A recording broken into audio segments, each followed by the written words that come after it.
लेकिन यहां तो सिलसिला उलट है, नाम लेते हुए भी दिखाई देते हो लेकिन श्रद्धा नाम में नहीं है।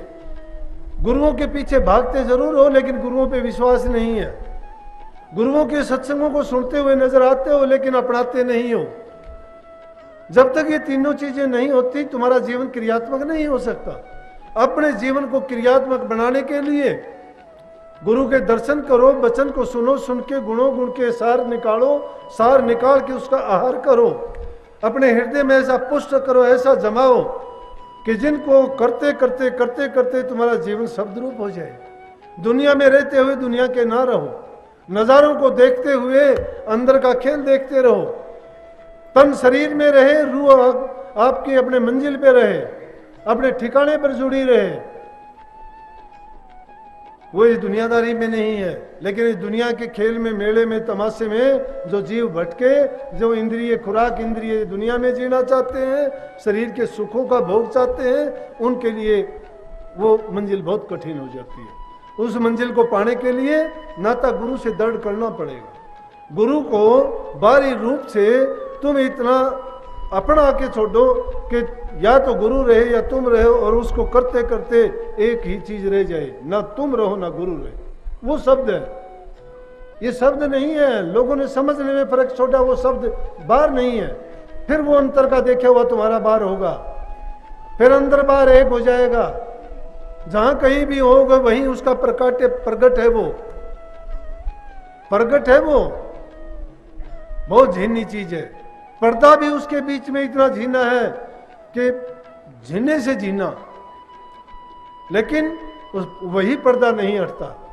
वो पर्दा ऐसी दीवार हमने बना दी है, किससे? हमारे भ्रमों के कारण से।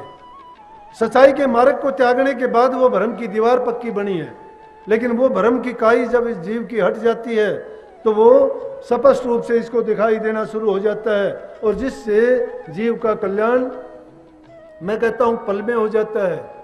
संतों ने जब ये गीत गाए, किसके गाए? लाखों करोड़ों जीवों को पार कर दिया। इसलिए कहा कि संत वो दौलत बख्शते हैं जो दुनिया की दुकान पर कहीं भी नहीं मिलती है। दुनिया की दुकानों में शरीर के लिए, हमारे खान पान के लिए, शरीर को जिंदा रखने के लिए वस्तुएं मिल सकती हैं, लेकिन उस रूह की ताकत के लिए वो चीज नहीं मिलती। उस रूह को अगर कुछ देना चाहते हो, उसको पुष्ट बनाना चाहते हो, तो वो सल सतगुरु की हाट सौदा महंगा रे।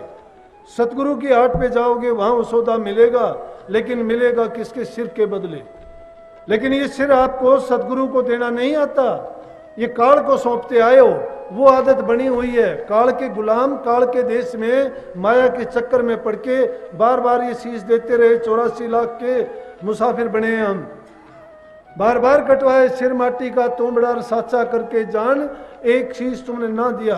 और सतगुरुओं के ये माटी का तोमड़ा है, खून का लहू की भरी हुई है तोमड़ी की तरह। जिस तरह ये तुम्बा कोई हो, उसकी तरह से हमारा सिर है। लेकिन किसको देते आए? सिर का मतलब अहंकार से। हम इतने अहंकारी बन गए, हम सोचते हैं कि मैं ही करता हूं, करता नहीं है। साचा करता कौन है? शब्द।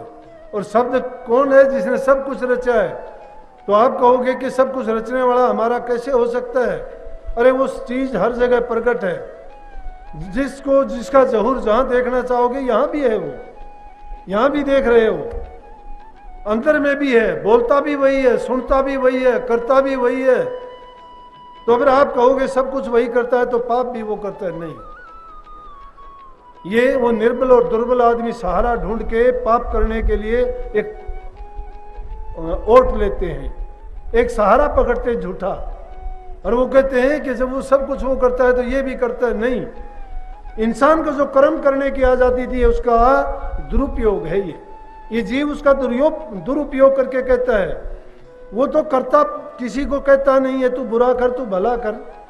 वो तो जो करने वाला होता है उसको भुगतवाता जरूर है, वो ना किसी को करने से रोकता है ना करता है। इसलिए संत सतगुरुओं का दर्जा क्यों ऊंचा है कि संत सतगुरुओं ने हमें इस दुनिया में प्रकट होकर ये बता दिया कि जो काम परमात्मा ने नहीं किया, और उस बात को सहजो भाई ने समझा, उसने इसी बात के लिए कही कि राम तजू पर गुरु ने बिसारूं, कि राम को तज सकती हूं। क्यों तज सकती हूं? कारण बता दिया कि राम का कभी रूप देखा नहीं, कभी दुख में वो आया नहीं, कभी सुख में आके वो उसने कहा नहीं, परेशानियों में कभी आके वो बोला नहीं। क्या गुण है, क्यों बोलूं उसको? अरे सतगुरु मेरा सुख में, दुख में, भले में, बुरे में, कल्याण के लिए, हर चीज में जब मुझे परेशानी होती है तो हरदम मेरे साथ होता है। इसलिए कहती है तो मैं तो गुरु को मानती हूँ। क्यों कही कबीर साहब ने कि गुरु गोविंद दो खड़े रे काके लागू पाए, बलिहारी गुरु आपने गोविंद दिया बताए। उस गोविंद का लखायक कौन है? गुरु है। अरे सब कुछ जब गुरु हमें देने वाला, मांगो तुम, लेकिन मांगने वाली चीज मांगो। दुनियादारी की चीज मांगते हो, ये कोई मांगने वाली चीज नहीं। वो दाता है, दात देता है, उसके घर में कमी नहीं है। एक दृष्टि पड़ेगी तो मिल जाएगी, एक इशारा होगा तो मिल जाएगा, एक वचन निकलेगा तो भी मिल जाएगा। लेकिन जिसकी झोली फटी हुई है, उनके मांगते मांगते मांग खत्म नहीं होती है। परंतु देने वाला तो एक ही पल में सब कुछ दे देता है, और देने वाली चीजें हम ले ही नहीं पाते। हम किस चीज के भिखारी हैं? मिट्टी के। हीरे जवाहरात के सौदागर के पास जाके अगर कोई कहता है कि मुझे मिट्टी के खेत खिलौने दे दे, तो गलत दुकान पे आता है। संतों के पास अगर जाते हो तो जीव का कल्याण मांगो, अपनी रूह को संसार से छुटाने का तरीका मांगो, ये बार बार जन्म लेने से छुटकारा चाहो, बख्श देंगे। सतगुरु दाता है, दीनों पर दया करने वाले हैं। वो सब आपके पाप कर्म नाश कर सकते हैं एक पल में, और आपको आपकी मंजिल तक पहुंचा सकते हैं। ये संतों का मार्ग है। संतों के मार्ग पर चलो, सच्चे होके चलो, लेकिन उनकी रहनुमाई में उनकी वचन की पालना किले के रूप में बनाओ। जो उन्होंने वचन कह दिया उसके अंदर ऐसे बंद के रह जाओ जिस प्रकार से किले की दीवारें किसी को घेर के और उसको सुरक्षित रखते हैं। किसी प्रकार के दुख दर्द तकलीफ में वो विपत्ति आपत्ति नहीं आने देते। इसी प्रकार से गुरु रूपी छतरी को जब धारण कर लेते हो, सर्दी गर्मी बरसात ओले तूफान सब वो छतरी ओढ़ती है, और वो आपके लिए ऐसी ओट बच जाती है कि आपको परेशानियों से बचाती है, आपको सुख देती है, वो आप उठती है। इसी प्रकार जब सतगुरु की शरण ली, उनका सहारा लिया, तो पूर्ण रूपेण उनके चरणों की धूल बन जाओ।